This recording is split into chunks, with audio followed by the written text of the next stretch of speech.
Okay guys, so we're gonna check out all the regions of Austria and what they're like. Yeah, including some funny stereotypes about them, so let's do it. So the first that comes on my mind is Upper Austria. You know, that kind of place with a lot of farmers. They do have a lot of beer, and a lot of the locals participate in the agriculture.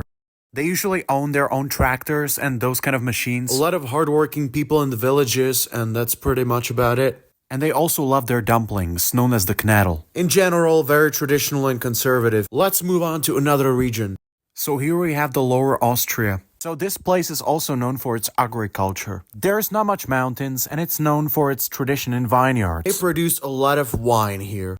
Surprisingly, they also have a lot of pumpkins, which I've noticed while traveling across the place. This was in October 2024, after heavy floods, so you can see that the pumpkin field was kind of flooded. So yeah, just don't call Vienna the capital of wine, because these people would probably get mad. Speaking about Vienna, let's move on to another region. Here we have the capital of Austria, Vienna. I mean, it's a pretty crazy place, just like any other capital. But among Austrians, Vienna is known for a lot of people complaining about everything. Like, they always find something to complain about, no matter what. I've never met too many Austrians from Vienna, so I don't know. I cannot confirm, but apparently they have their own specific sense of humor and a lot of sarcasm. But after all, it's a beautiful city. I definitely recommend visiting. One of the most beautiful cities in Europe, apart from this one building, which is disgusting. Hashtag abolish conscription.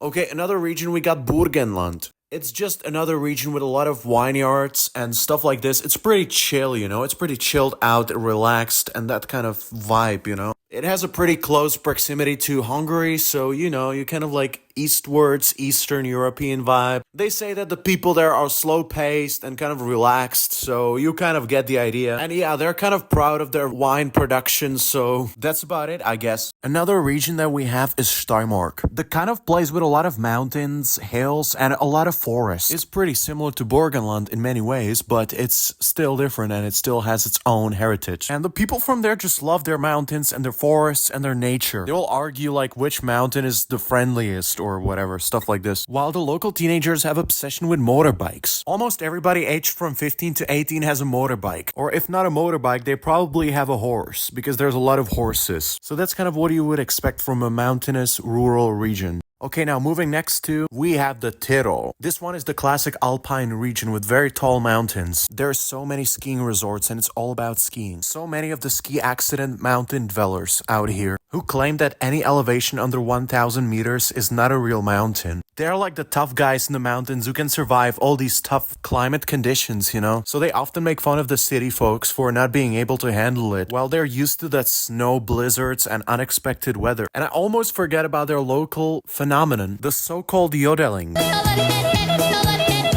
Well, it's not necessarily my music taste, but definitely big applause to that girl. So now let's move on to another. At the border with Slovenia, we have the Kartan. This place is known for a lot of lakes and a lot of leisure activities. You know, to me personally, it looks like a small Switzerland because there's very similar landscape in Switzerland to what you can see here. Just beautiful clear water lakes. Ideal place to visit for your vacation or something. Many people come here just to relax and enjoy the beautiful nature. And apparently the locals have a pretty much strong dialect. Okay, now moving on to the west of Austria. Okay, I have struggles to pronounce this correctly. Vorarlberg. As I've said, this is all the way in the west, and they often get called like wannabe Switzerland. The reasons behind this are pretty logical. They're all the way in the west, they have close proximity to that country, they have a pretty distinct dialect of German, and it almost feels like they want to be part of Switzerland. Okay, now let's move on to the last region. Here's the Salzburg. It's that kind of luxury place with a lot of glamour. You know, a lot of snobs and that kind of stuff. It's also known to be very conservative. You know, the famous componist Mozart was born here. They do have a lot of the UNESCO heritage sites, so they're kind of proud of this. And yeah, so like you can imagine those people who play in the opera. You know what I'm talking about, like that kind of stuff.